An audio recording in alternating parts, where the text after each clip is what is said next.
विरोधक आहेत राजन पाटील यशवंत माने यांनी भाजपमध्ये प्रवेश केला होता. आता तुम्ही भाजपचे जे घटक पक्ष आहेत अजित पवार शिंदे यांना एकत्रित घेऊन कुठेतरी बूट बांधताना दिसत आहे आणि तुमचा पक्ष वेगळा भाजप पक्ष अशी कुठेतरी विचित्र अशी लढत पाहायला मिळते. नाही, माझ्या पक्षाने जबाबदारी खासदार धैर्यशील मोहिते पाटलांकडे दिलेली आहे आणि मी इथला विद्यमान आमदार असताना पक्षाच्या आमदाराकडे कुठलेही सूत्र न देता त्या विधानसभा क्षेत्रातल्या नगर परिषदेची सूत्र या मतदारसंघाच्या पलीकडचे खासदार ते जर ह्या सोलापूर लोकसभा मतदारसंघाचे खासदार असले असते तर मी एक वेळ मान्य केला असतं की बाबा माझ्यावर ते लोकसभेला खासदार आहेत, ते मला सिनियर आहेत, ते सूत्र घेत आहेत, तर मी त्यांच्या खांद्याला खांदा देऊन काम केलं असतं. परंतु ते माढा लोकसभा मतदारसंघाचे खासदार आहेत. विधानसभेच्या निवडणुकीच्या प्रचारामध्ये ते माझ्या एकही ते पंढरपूरला आले. माझ्या पंढरपूरची 17 गावं ही या मोहोळ मतदारसंघाला जोडलेली आहेत. त्या 17 गावाच्या बाजूच्या गावामध्ये येऊन त्यांनी अभिजित पाटलाचा प्रचार करतायत, पलीकडे येऊन त्यांनी अनिल सावंतचा प्रचार करतायत, तिकडे ते उत्तम जानकरचा प्रचार करतायत, करमाळ्यात जाऊन ते नारायण पाटलाचा प्रचार करतायत. परंतु मोहोळमध्ये येऊन ते राजू खरेचा प्रचार करू शकत नाही.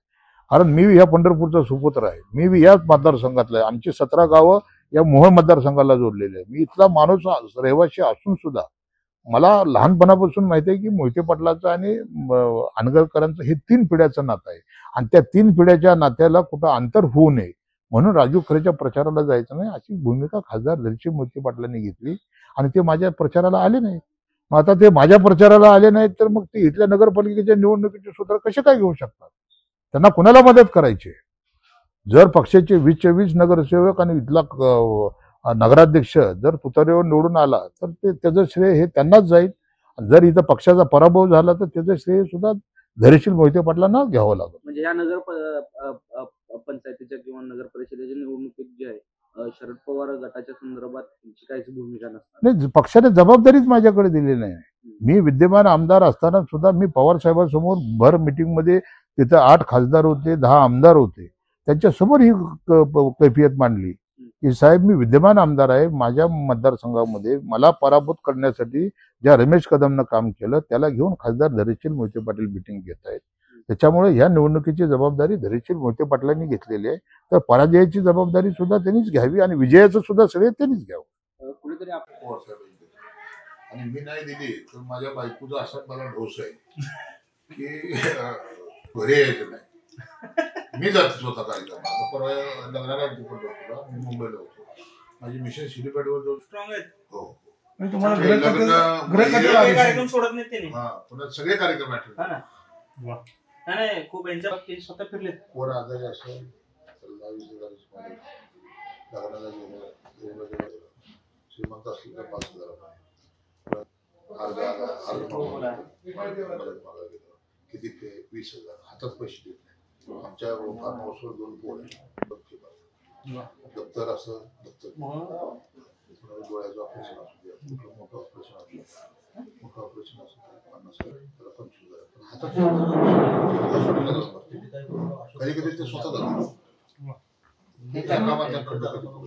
मोहोळचे आमदार आहेत राजू खरे, त्यांनी आपल्यावरती आरोप केलेले आहेत. असं त्यांचं म्हणणं की ज्यांनी माझ्या विरोधात काम केलं त्या तुमच्या रमेश कदम यांच्या नेतृत्वामध्ये तुतारीची निवडणूक लढली जाते आणि मला काहीही नेतृत्व पक्षाने दिलेलं नाही. त्यामुळे तिथे विरोधी पक्षात जाऊन काम करत असतं त्यांचं म्हणणं आहे. काय नेमकं काय?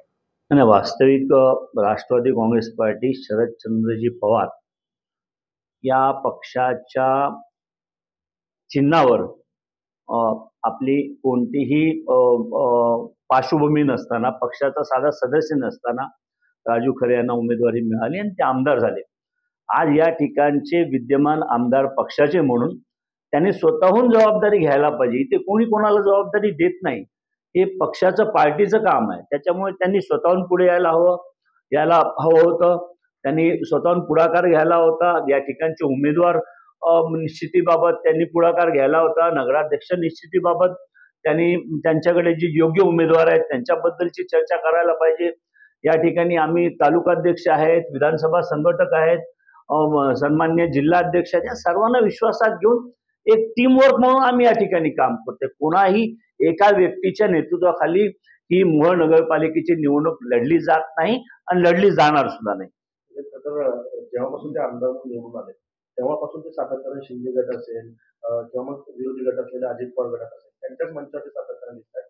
केवळ नगर परिषद आल्यामुळे हे आरोप होतात असं वाटतं? निश्चितपणाने आपण जर पाहिलं किंवा संबंध मतदारसंघातला कानोसा घेतला तर आमदार म्हणून निवडून आल्यानंतर ते केव्हाही कधीच राष्ट्रवादी काँग्रेस पार्टी शरदचंद्रजी पवार साहेबांच्या व्यासपीठावर बैठकीला किंवा त्यांच्या कार्यकर्त्यांसोबत कधीही त्यांची इंटरॅक्शन नाही, संवाद नाही, कुठल्याही मिटिंगला उपस्थिती नाही. आणि उलट पक्षी ते विरोधी पक्षाच्या म्हणजे शिंदे साहेबांची शिवसेना असेल किंवा राष्ट्रवादी काँग्रेस पार्टी अजितदादा पवार साहेबांची पार्टी असेल त्यांच्या जाहीर व्यासपीठावर जाऊन ते तशा पद्धतीने या कार्यकर्त्यांना दिसतात. त्या पक्षाच्या बैठकीला जाहीरपणाने जाताना दिसतात. त्या पक्षाच्या होर्डिंगवर त्यांच्या नेत्यांच्या होर्डिंग सोबत त्यांचे फोटो असताना दिसतात. म्हणजे अशा पद्धतीने उघड पक्षविरोधी आपण काम करायचं आणि त्याचा दोष दुसऱ्यांवर टाकायचा हे वास्तविक बरोबर नाही.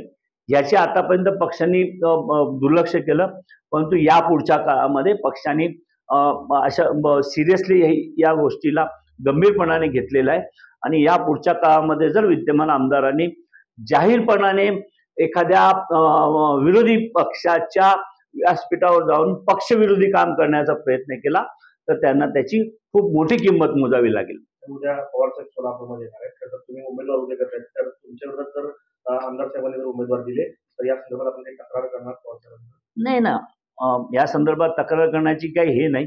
माननीय शरद पवार साहेबांनी या ठिकाणच्या म्हणजे मोहोळ नगरपालिका नाही तर सोलापूर जिल्ह्यामधल्या जेवढ्या नगरपालिका आहेत त्या ठिकाणची जबाबदारी ही पक्षाने माननीय खासदार धैर्यशील भैया मोहिते पाटलांकडे दिलेली आहे.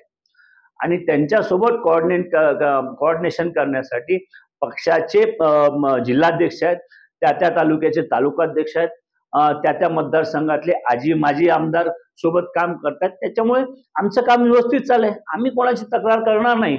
आम्ही तक्रार करण्यापेक्षा आमचा म्हणजे राष्ट्रवादी काँग्रेस पार्टी शरदचंद्रजी पवार साहेबांच्या विचाराची पहिली महिला नगराध्यक्ष या मोहोळला कशी निवडून आणता येईल आणि जास्तीत जास्त नगरसेवक कसे निवडून येतील त्या दृष्टीने आम्ही काम करू. आम्ही आमची एनर्जी अशा तक्रारी करण्यामध्ये वाया घालवणार नाही. धैर्यशील मोहिते पाटलांवर माझ्या काय एकंदरीत धैर्यशील भैया मोहिते पाटील हे खासदार आहेत.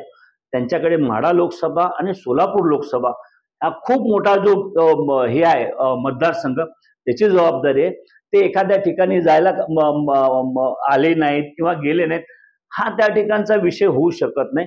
त्यांनी जर मदत केली नसती किंवा आम्ही जर मदत केली नसते तर हा जो ज्याचा राष्ट्रवादी काँग्रेस पक्षाची काडी मात्र संबंध नाही तो 17 दिवसात आमदार कसा झाला असता. शेवटी आमदार होण्यामागे राष्ट्रवादी काँग्रेस पक्षाच्या सर्वसामान्य कार्यकर्त्यापासून ते त्या पक्षाच्या खासदारांपर्यंत सर्वांनी हातभार लावल्यामुळे ही निवडणूक त्यांनी जिंकली आणि ते या ठिकाणी आज विद्यमान आमदार म्हणून त्या आमदारकीची प्रतिष्ठा सत्ता उपभोगत आहे. याची त्यांनी नोंद घेतलीच पाहिजे, याची त्यांनी जाणीव ठेवली पाहिजे. लोकशाही मराठी ऐका, पहा, जागरूक रहा.